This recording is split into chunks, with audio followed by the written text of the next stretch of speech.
Bienvenidos. Nos preguntaremos el día de hoy si en el derecho internacional público existe algo como un manual que prohíba la guerra o por el contrario, un Estado puede atacar a cualquier Estado cuando lo desee. En el mundo de hoy existen varios conflictos abiertos. Uno de ellos es el conflicto de Ucrania con Rusia.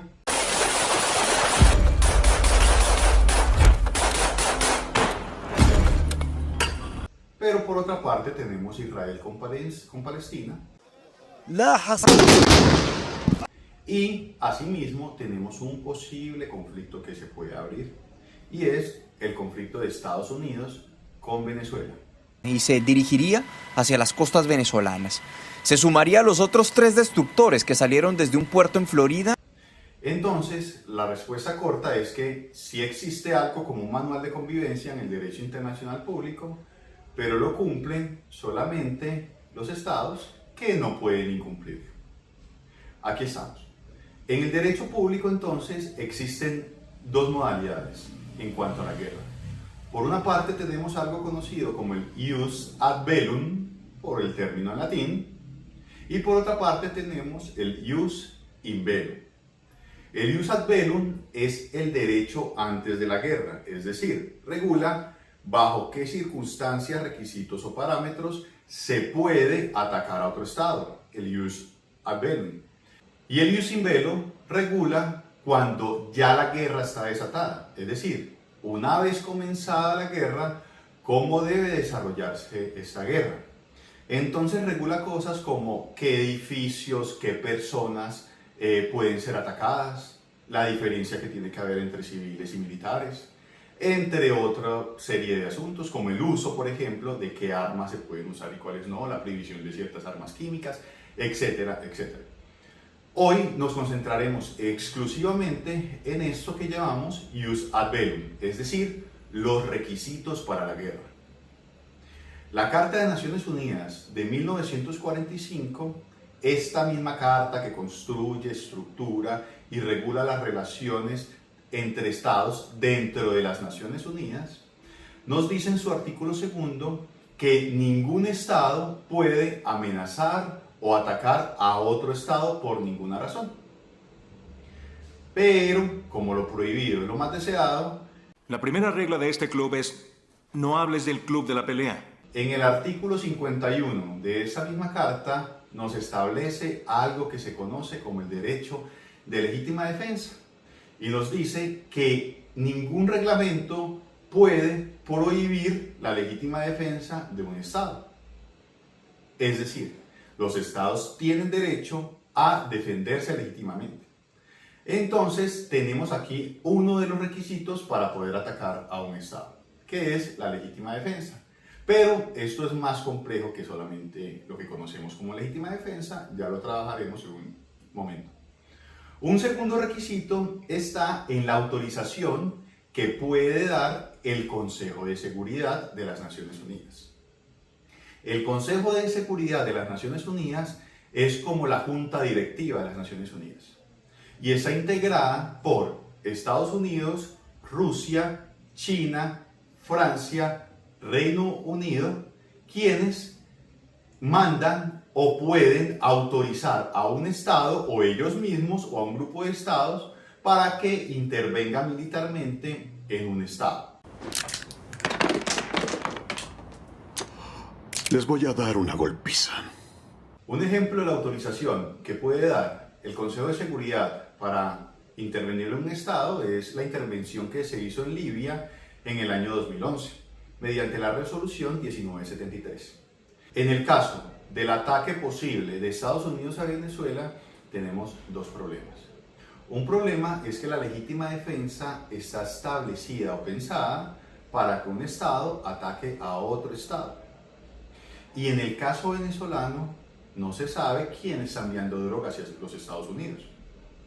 Puede ser el Tren de Aragua, puede ser el Cartel de los Soles. Entonces, en este caso hay que preguntarnos si está actuando el Estado venezolano o no. Según el mismo gobierno de Estados Unidos, el Estado venezolano, como tal, a través de sus altos militares y del segundo al mando, o tal vez el primero, Diosdado Cabello está dirigiendo esta trama internacional para enviar drogas, etcétera, a Estados Unidos. Aquí tenemos entonces un primer asunto. Un segundo asunto que tenemos es de qué magnitud tiene que ser el ataque como para que el otro estado, el estado víctima, alegue que existe una legítima defensa o que existe la necesidad de ejercer la legítima defensa. Esas cosas están reguladas por la Carta de Naciones Unidas también. Entonces, en cuanto a la primera, y es si se puede atacar a un grupo dentro de un estado y no necesariamente un estado, tenemos el ejemplo del ataque de Estados Unidos a Al-Qaeda. Al-Qaeda fue el grupo que organizó con su jefe máximo, Osama Bin Laden, los ataques del 11 de septiembre del 2001 que derribaron las Torres Gemelas y otros institutos y agencias de Estados Unidos. En este caso, Estados Unidos respondió atacando a Al-Qaeda, inclusive en alguna medida contó con el apoyo de Afganistán para realizar esos ataques, porque Al-Qaeda era un grupo que tenía tomada gran parte del Estado, tenía una organización política, cual guerrilla de la FARC o ELN en Colombia, y el Estado no era capaz de intervenir. On my orders, the United States military has begun strikes, installations of the Taliban regime in Afghanistan. Entonces empezó a surgir la doctrina que un Estado podía atacar a un grupo de otro Estado cuando ese otro Estado que albergaba ese grupo no era capaz de intervenir frente al grupo o no quería intervenir. Entonces, esta idea tampoco salva a Venezuela, porque si bien dentro del Estado venezolano se están enviando drogas hacia Estados Unidos, Venezuela no quiere atacar esos grupos, al parecer. A través de las resoluciones 1368 y 1373 del 2001, el Consejo de Seguridad estableció la necesidad de luchar contra el terrorismo. Entonces, esas resoluciones se han interpretado como una legitimación del ataque internacional a grupos que se encuentran albergados dentro de diferentes estados. Una legítima defensa contra actores no estatales, por una parte. El otro asunto es de qué nivel o de qué grado tiene que ser el ataque. Aquí tenemos diferentes asuntos y es el caso en que un Estado esté vendiendo, cooperando con armas o que haya un incidente fronterizo no muy complejo. En estos casos, la prohibición del artículo 2 de la Carta de Naciones Unidas en su numeral 4 se mantiene y el país no se encuentra legitimado bajo las normas del derecho internacional público para intervenir o atacar a un tercer Estado. Es decir, no habría lugar a tal ataque. Pero, damas y caballeros, ¿qué pasaría si un Estado no cuenta con permiso del Consejo de Seguridad y tampoco tiene una legítima defensa para atacar a otro? Aquí opera la Realpolitik. Y es simplemente que eso depende. Si ese Estado que ataca al otro hace parte del Consejo de Seguridad, no hay nada que hacer. Porque para implementar cualquier sanción dentro del marco de la Carta de las Naciones Unidas se necesita la aprobación de absolutamente todos los miembros del Consejo de Seguridad.